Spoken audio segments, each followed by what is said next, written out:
Assalamualaikum warahmatullahi wabarakatuh. Selamat siang, salam sejahtera. Hari ini kita akan berdiskusi dalam podcast pertama ya, yang akan di-upload di channel YouTube TGAL. TGAL ini adalah Think Globally, Act Locally. Jadi rencananya kita akan melakukan podcast secara rutin dan menghadirkan narasumber yang berkompeten di bidangnya. Pada hari ini kita sudah menghadirkan Profesor Dr. Edi Suratman, Guru Besar FEB Untan. Selamat siang, Prof. Selamat siang. Terima kasih kehadirannya. Kemudian juga Ibu Dr. Parestuti SMA, Akademisi FEB Untan, Ahli Demografi. Selamat siang, Bu. Selamat siang. Dan fellow host Ibu Dr. Yarlina Yaakob, SMSI. Dia juga adalah akademisi di FEB Untan. Nah, hari ini kita akan membahas topik yang tentunya hangat ya untuk dibicarakan, yaitu terkait dengan IKN, Ibu Kota Nusantara. Jadi IKN ini sudah diundang-undangkan dengan Undang-Undang Nomor 3 tahun 2022 ya, Prof ya. Kemudian juga sudah ada perubahan ke Undang-Undang 21 tahun 2023 tentang Ibu Kota Negara yang akan didirikan di Kalimantan Timur lokasinya dengan luas wilayah sekitar 4 kali lipat dari Ibu Kota Negara yang sekarang. Nah, Kalimantan Barat sebagai provinsi yang berada di pulau yang sama dengan Kalimantan Timur diperkirakan ya akan mendapatkan dampak, dan itu sebenarnya bukan diperkirakan ya, sudah pasti gitu ya ada dampaknya. Nah, hari ini kita lebih akan membicarakan dampaknya besar atau kecil, cepat atau lambat, negatif atau positif, ataupun hal-hal lain yang terkait dengan itu, baik terhadap pembangunan secara umum, terhadap ekonomi, terhadap kependudukan, dan lain-lainnya. Nah, pertama mungkin saya berikan kesempatan kepada Profesor Dr. Edi Suratman untuk memberikan tanggapannya terhadap apa nih kira-kira dampak dari IKN ini terhadap pembangunan di Kalimantan Barat. Silakan, Prof. Makasih Bu Nurul. Kalau kita lihat analisis keterkaitan ekonomi antar wilayah berdasarkan Interregional Input Output IRIO tahun 2000, ekonomi Kalimantan Barat itu paling terkait dengan Jawa Timur, Kalimantan Timur, dan DKI Jakarta. Tetapi 10 tahun kemudian atau 5 tahun kemudian, IRIO 2005 sudah berubah. Ekonomi Kalimantan Barat itu paling terkait dengan Jawa Timur, Jawa Barat, dan DKI Jakarta. Di IRIO terbaru, berdasarkan data 2016 yang dipublikasi oleh BPS tahun 2022, itu ekonomi Kalimantan Barat juga paling terkait dengan Jawa Timur, Jawa Barat, dan DKI Jakarta. Jadi dengan Kalimantan Timur sudah tidak terlalu terkait. Nah, oleh karena itu saya menduga dengan adanya IKN, investasi ratusan triliun untuk membangun ibu kota Nusantara yang betul-betul akan membantu menggerakkan ekonomi Kalimantan Timur dan Kalimantan keseluruhan, maka kalau dihitung nanti, dugaan saya Interregional Input Outputnya pasti akan kembali menempatkan Kalimantan Timur, mirip seperti tahun 2000 ya.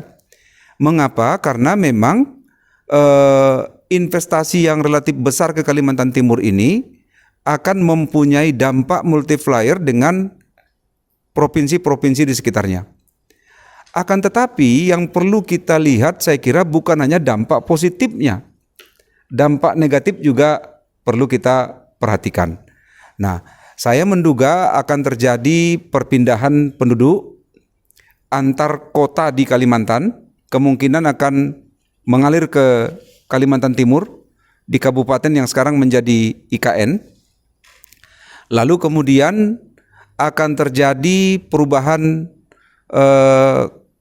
infrastruktur pendukung dari kota-kota besar di Kalimantan lain menuju ke IKN, sehingga dampak positifnya adalah akan terbuka isolasi, akan memperlancar konektivitas, lalu kemudian akan berubah perilaku ekspor impor antar provinsi di Indonesia yang tadinya kemungkinan barang jasa dari Kalimantan Barat mengalir ke Jawa Timur, ke Jawa Barat, ke DKI, kemungkinan DKI masih tetap akan besar, kemungkinan Jawa Timur juga masih akan tetap besar karena kedekatan pulaunya secara geografi, tetapi mungkin Jawa Barat nanti kita mulai akan lebih banyak mengalir ke Kalimantan Timur.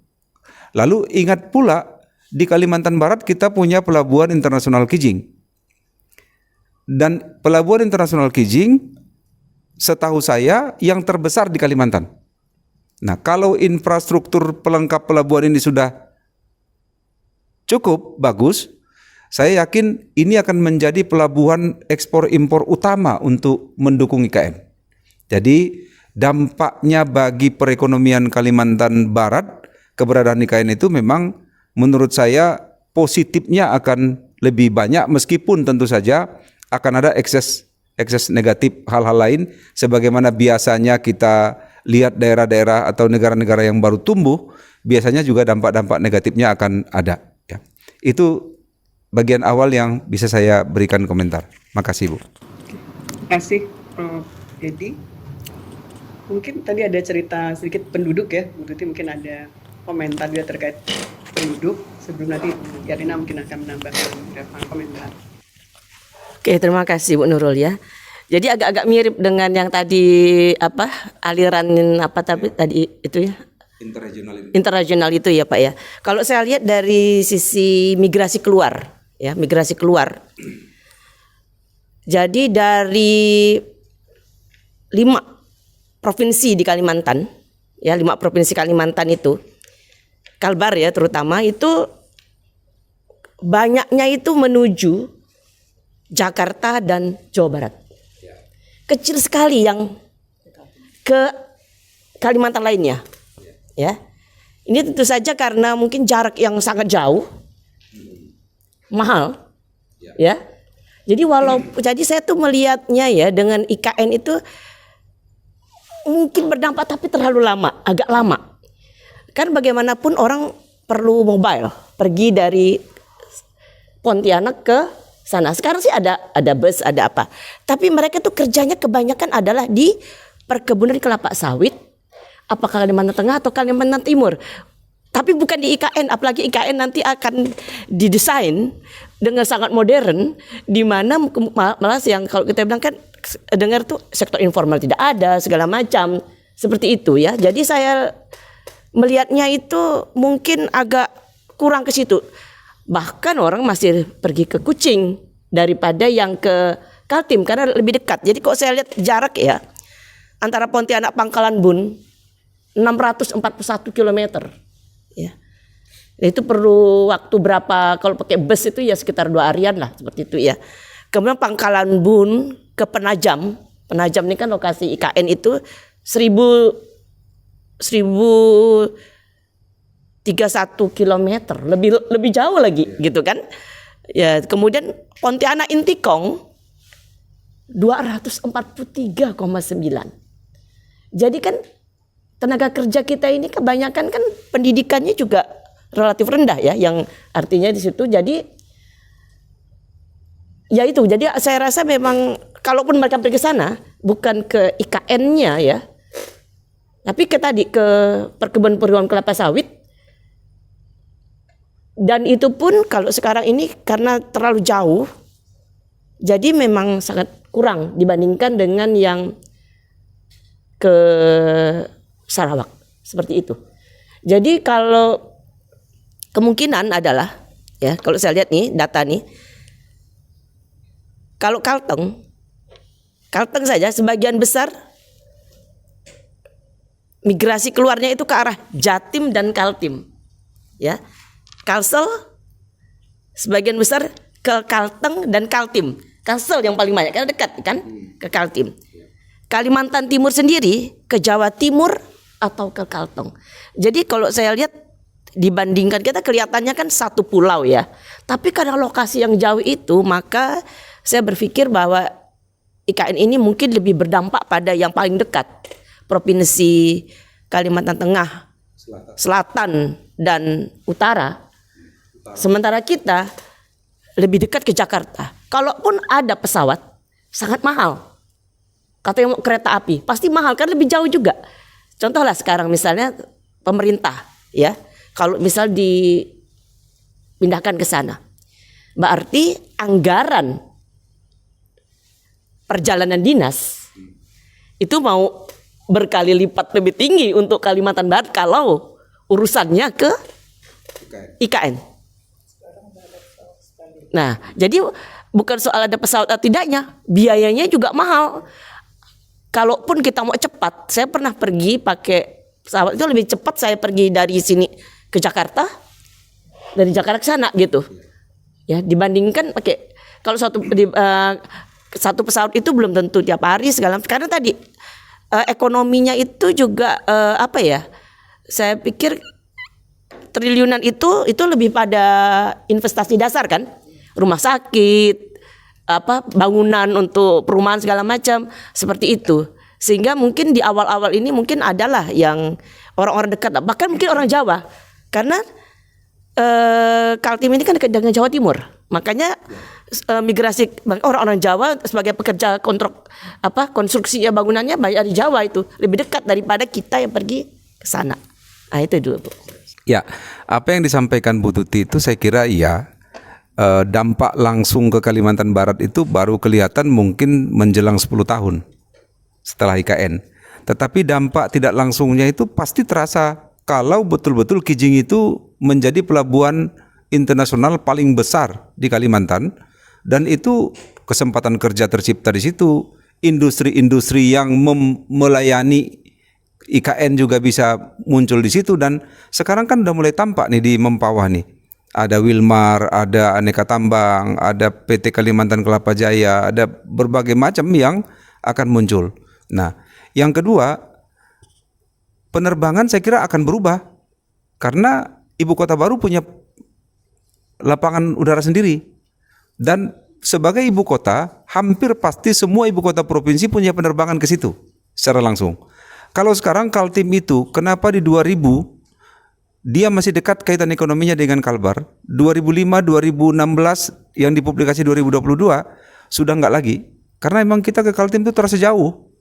Sekarang pun ada penerbangan superjet ke Kalimantan Balikpapan, tapi kan 2 kali seminggu, tidak efisien bagi kita. Mahal. Ya mahal lagi, lebih mending kita 2 kali pesawat, lebih tepat waktu, lebih cepat, kemudian jatuhnya rupiahnya juga menjadi lebih murah. Nah, dengan demikian, menurut saya IKN memang masih membutuhkan waktu untuk berdampak betul Kalimantan Barat, karena konektivitas infrastruktur pasti akan disiapkan. Membayangkan Kalimantan Barat seperti Jawa Barat dengan DKI, tapi kan itu butuh bertahun-tahun. Jadi dalam jangka panjang memang dampaknya ke kita. Dalam jangka pendek ini yang paling cepat tuh dari dampaknya ke Kijing. Kalau Kijing betul-betul difungsikan, takutnya saya IKN juga masih memfungsikan Tanjung Priok dan Tanjung Perak di Surabaya karena lebih dekat, lalu Kijing tetap kosong. Itu yang kita mudah-mudahan tidak seperti itu. Jadi kebijakan pemerintah kita harapkan untuk menjadikan Kijing itu menjadi pintu keluar masuk untuk Kalimantan secara keseluruhan. Nah, kalau itu baru terasa dampaknya ke Kalimantan Barat dalam waktu yang pendek, ya. Itu kan dampak memang kita rasakan di jangka panjang ya untuk ekonomi.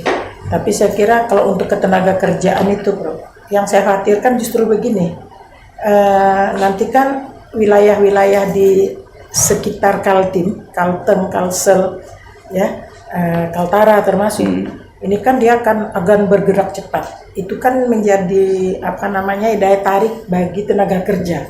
Yang sekarang aja kita lihat betapa di Kalimantan Timur itu tenaga kerja yang berasal dari Kalimantan Barat ini yang produktif terutama mereka sudah mulai beralih ke sana. Sekarang makanan-makanan Pontianak udah di Samarinda, di Balikpapan itu sudah ada. Nah, justru mungkin kita juga perlu mengantisipasi ini terhadap perpindahan tenaga kerja kita, justru anak-anak yang baru tamat, yang produktif kita harapkan ini kan Ini karena ini menjadi pastilah dengan ada IKN ke kita secara ekonomi lamban, tetapi bagi daerah sekelilingnya di sana, provinsi sekelilingnya itu kan bergerak cepat. Nah ini nanti justru menjadi daya tarik, terutama yang mobile ini kan cepatnya tenaga kerja. Yang saya khawatirkan justru tergerus nanti tenaga kerja produktif kita, yang tenaga kerja berpendidikan ini, mereka anak-anak muda ini lalu lebih mudah berpindah. Kalau ke Jakarta kemana ini kan sudah nampak juga, tetapi karena kreditnya padatnya gitu kan, setidak-tidaknya mungkin mereka akan ke Kalimantan Tengah, ke Kalimantan Selatan gitu. Nah, ini artinya kemungkinan harus ada antisipasi jangka pendek ini. Ini jangka pendek saya prediksi jangka pendeknya justru nanti mobilitas tenaga kerja, migrasi tenaga kerja kita keluar gitu. Yang selama ini ke Jakarta, ke sana akan lebih banyak.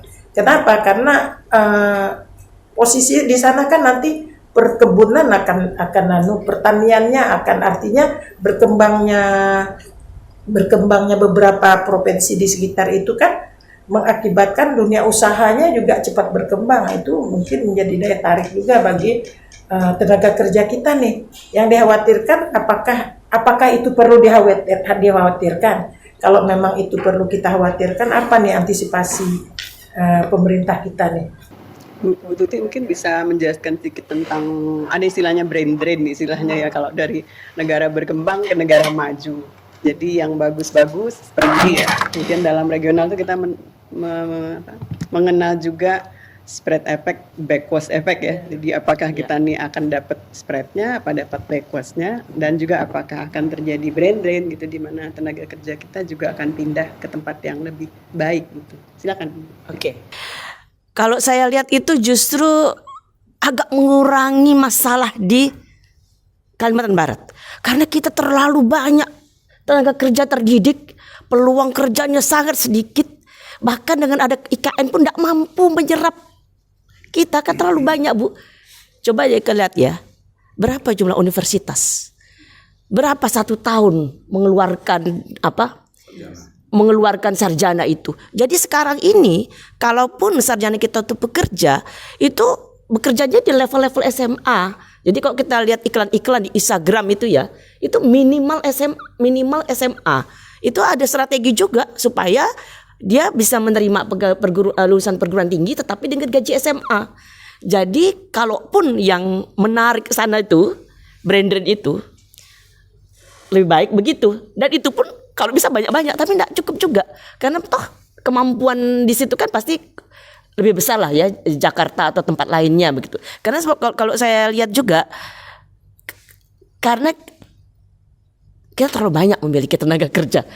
Maksudnya terlalu banyak itu relatif lah ya. Karena kan ekonomi kita juga kurang berkembang lah untuk kesempatan kerja untuk level-level pendidikan tinggi seperti itu. Jadi kalau menurut saya ya ada mengurangi sedikit lah tekanan di tempat kita. Tapi juga tidak bisa banyak karena mereka di sana juga harus bersaing dengan tenaga-tenaga dari Jawa. Nah, itu apalagi Jawa itu lebih dekat daripada ke mereka ya dibandingkan Kalimantan Barat itu sendiri. Nah, memang ada, kalau saya lihat memang harus meningkatkan kualitas lah kita ini supaya lulusan perguruan tinggi kita itu bisa bukan hanya di Kalimantan Barat, Kalimantan udah kepenuhan lah, tinggal sedikit. Bisa tersebar kemana-mana, kalau perlu ke luar negeri, tapi bukan menjadi pekerja migran yang level rendah ya. Tapi yang level tinggi, sebab kalau saya lihat di Brunei itu, banyak dari Filipina loh. Filipina. Kenapa bukan dari kita gitu kan? Karena kemampuan berbahasa Inggris, segala macam gitu. Nah jadi, seperti itu, tamatan SMA pun oke. Nah, jadi itu Bu, kok saya melihatnya tidak juga ada perlu dikhawatirkan, malah mungkin ada sedikit mengurangi lah tensi itu. Kalau kita lihat data sekarang ini kan tumpuan pencari kerja itu di Kota Pontianak. Ya. Dengan adanya IKN mungkin mulai terdistribusi. Jadi beban itu tidak ditanggung oleh Kota Pontianak saja. Data 2021 menunjukkan angka pengangguran terbuka Kota Pontianak itu 12,3, tertinggi se-Kalimantan Barat tertinggi di Kalimantan, tinggi juga di nasional. 2022 turun jadi 9, sekian, 2023 mendekati 9 tapi udah di bawah 9. Nah, artinya kalau ada IKN itu kota-kota yang besar yang maju seperti Pontianak tidak lagi satu-satunya pilihan oleh tenaga kerja terdidik. Kalau lihat dari pendidikan memang mulai cukup besar angka pengangguran terdidik. Ya, itu besar sekali. Orang-orang yang berkuliah di Pontianak nih sekolah setelah selesai tidak akan kembali. Mereka mencari di sini dan mencari pekerjaan, dan itulah yang terpotret menjadi tingkat pengangguran terbuka. Nah, dengan adanya IKN, kalau dia menciptakan pekerjaan baru di sektor formal, kita berharap tentu saja yang berkualitas itu dia akan mencari kemanapun, ya. Dia akan ke sana, dan itu mengurangi beban Kota Pontianak sebagai penerima pencari kerja paling berat setiap tahun. Nah, itu akan terdistribusi. Harapannya begitu. Mudah-mudahan saja tenaga kerja kita itu mampu berkompetisi dengan tenaga kerja yang akan datang dari Jawa. Ingat, kita sesama Kalimantan, tapi jarak kita lebih jauh. Kilometernya kita lebih jauh dan lebih sulit mau ke sana dibandingkan dari Jawa. Dari Jawa itu naik kapal sebentar masuk. Ya, dari Jawa Timur itu nggak sampai bermalam di kapal. Itu udah bisa sampai di Kalimantan Timur, ya, dan tinggal naik bis sebentar masuk di IKN, ya. Kalau dari kita ini masih, kalau kondisi infrastruktur seperti sekarang masih membutuhkan perjuangan yang berat, dan itu saya kira hambatan tersendiri bagi orang untuk berpindah. Itu kalau tidak ada kepastian, dia bilang berat sekali, mending ke Jakarta. Orang masih milihnya itu berpindah ke Jakarta atau berpindah ke Jawa Barat atau berpindah ke Jawa Timur. Ya. Migrasi itu kan dia ada faktor pendorong di sininya ya, kemudian di sananya penarik. Nah, dalam waktu yang singkat ini kan tadi menurut Prof. Edi mungkin dampaknya belum begitu terasa ya. Jadi perubahan-perubahan kependudukan ini mungkin juga dalam waktu dekat ini belum begitu besar ya, begitu Prof ya. Nah, sedangkan dampak pembangunannya nih secara umum, ini kan juga ide IKN ini sebenarnya juga terkait dengan pemerataan ya, pemerataan. Nah, mungkin bisa di-highlight juga terkait dengan itu, terkait pemerataan. Silakan. Ya. Ini kan sebetulnya bermula dari data. Kalau kita lihat tahun 80, kontribusi ekonomi pulau-pulau besar terhadap ekonomi nasional, itu Jawa itu menyumbang sekitar 53%. 53% tahun 80 PDB. Tetapi 30-40 tahun kemudian, tahun 2023, kontribusi Jawa itu bukan turun, malah meningkat menjadi 57, mendekati 58%. Padahal di tengah-tengah di 2001, salah satu pendorong kita melakukan desentralisasi fiskal adalah antara lain untuk mempersempit pemerataan. Diberikanlah ruang yang lebih besar kepada daerah untuk melakukan apapun yang mereka perlukan dan diberikan uangnya. Tetapi ternyata setelah 20 tahun lebih kita berdesentralisasi, juga pemerataan tidak semakin baik. Akhirnya muncul pemikiran, jangan-jangan memang ibu kota ini kalau dipindahkan, dia akan memperbaiki pemerataan. Ini sebetulnya kebijakan yang dipilih pemerintah, salah satunya adalah isunya soal bagaimana kita memperbaiki pemerataan antar wilayah, yang nanti akan diukur dengan indeks Williamson. Biasanya kita ukur dengan indeks Williamson. Harapannya dengan Kaltim sebagai pusat IKN, maka nanti luar Jawa akan lebih cepat pertumbuhannya. Harapannya kontribusi Kalimantan yang sekarang ini terhadap PDB nasional sekitar 8-9%, itu bisa diharapkan mulai naik menjadi 10%, dan itu yang diharapkan turun jangan Sumatera, jangan Sulawesi, tapi Jawanya yang akan turun. Nah, itulah kira-kira harapannya. Dan memang instrumen IKN ini digunakan sebagai instrumen untuk membantu memperbaiki pemerataan ekonomi di Indonesia. Ya. Nyambung ke pemerataan itu. Kan kita ini memang posisi geografis kita ini kan memang terlalu jauh ya. Kita punya Kijing tadi yang menjadi tarik. Sebenarnya Kijing menjadi tarik. Kalau kita lewat laut pun ke IKN itu jauh, lewat darat pun jauh gitu. Sementara pelabuhan yang terbesar itu Kijing. Tapi kan kita ini tidak mau menerima begitu saja kondisi, artinya bahwa Kijing, keberadaan Kijing ini harus mendapatkan manfaat yang lebih besar gitu ya Prof ya terhadap dari adanya IKN.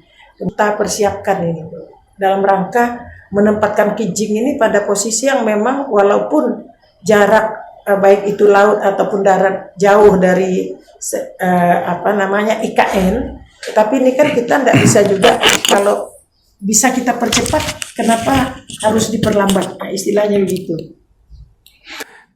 Iya, makanya tadi saya sependapat dengan Bu Tuti, dampak dari IKN ini kita mesti sabar. Kemungkinan masih akan lama nih. Karena kalau mau mengoptimalkan Kijing, infrastruktur pendukungnya harus siap.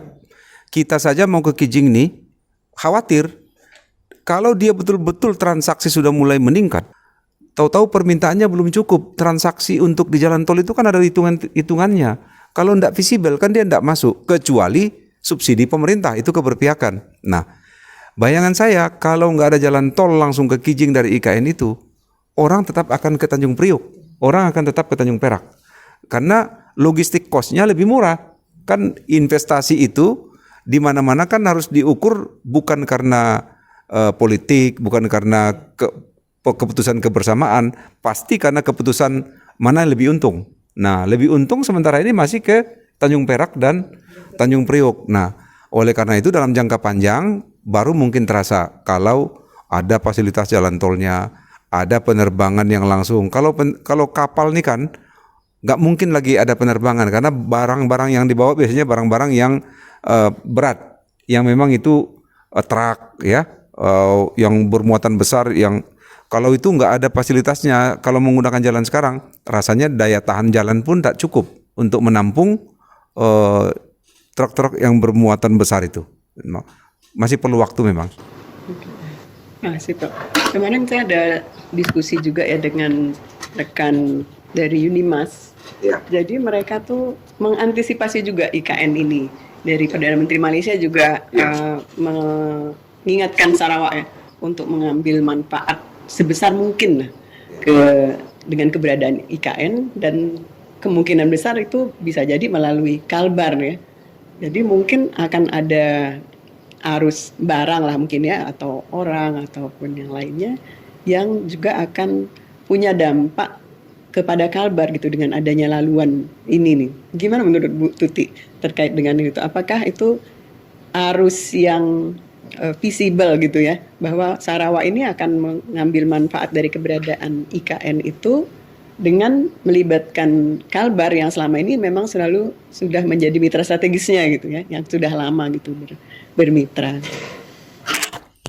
Oke, kalau saya lihat lokasi ya, sekarang ini kan perbatasan ada yang mau dibuka loh di Kalimantan Timur, yang darat juga gitu ya.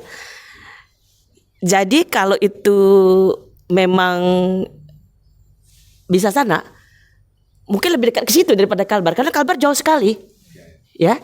Dan saya kan pernah pergi ke Tawau, ya. Tawau itu Sabah. Sabah itu paling dekat dengan Kaltara dan Kaltim. Banyak sekali migran dari Sulawesi Selatan naik kapal pergi ke situ. Nah, itu jadi kalau menurut saya justru yang lebih strategis itu adalah Sabah ke situ, karena lebih dekat gitu. Ya, jadi kalau ke Kalbar aja nerimanya kurang gitu kan. Nah, gimana kalau Sarawak? Nah, tapi Sarawak itu Sarawak itu pun mau buat perbatasan pun mau memformalisasi itu pun memang beberapa yang udah lama lah ya, udah beberapa yang ada ya. Tapi yang akan dibuka itu adalah yang ke arah dekat-dekat Kalimantan Timur. Kalaupun itu memang jadi dibuka gitu ya ya, perbatasannya ya. Tapi lebih dekat lewat sana dia daripada sini. Nah, itu bisa ya? Tapi mungkin saya tuh enggak punya bayangan tentang IKN ini mau dibuat seperti apa. Apakah dibuat seperti Putrajaya? Putrajaya itu kan hanya kota istilahnya civil service ya. Atau Canberra itu beda-beda dikit. Nah, itu kemarin saya baca Instagram Pak Ridwan Kamil ya. Dia bilang dia tuh maunya jangan seperti Canberra. Mungkin Pak Ridwan baru enggak lihat Canberra. Saya 7 tahun ya di sana. Jadi saya bilang gini, Canberra itu natural, walaupun memang didesain jadi ibu kota. Tetapi di situ ada di dekat-dekat ada sektor swasta juga ada, walaupun tentu berbeda dari Sydney kan. Ini saya tidak punya gambaran. Jadi kalaupun dia mau menyerap tenaga kerja yang di level bawah, ya paling tadi dari Jawa lebih dekat, biaya lebih murah kan. Level tingginya pun seberapa banyak tergantung dari ekonomi apa yang mau dikembangkan di sana itu, ya. Apakah dia itu nanti, kecuali kalau sebagai pekerja remote ya artinya ya bisa kerja yang seperti itu. Tapi kalau yang lain-lainnya itu dia agak berbeda dari Canberra.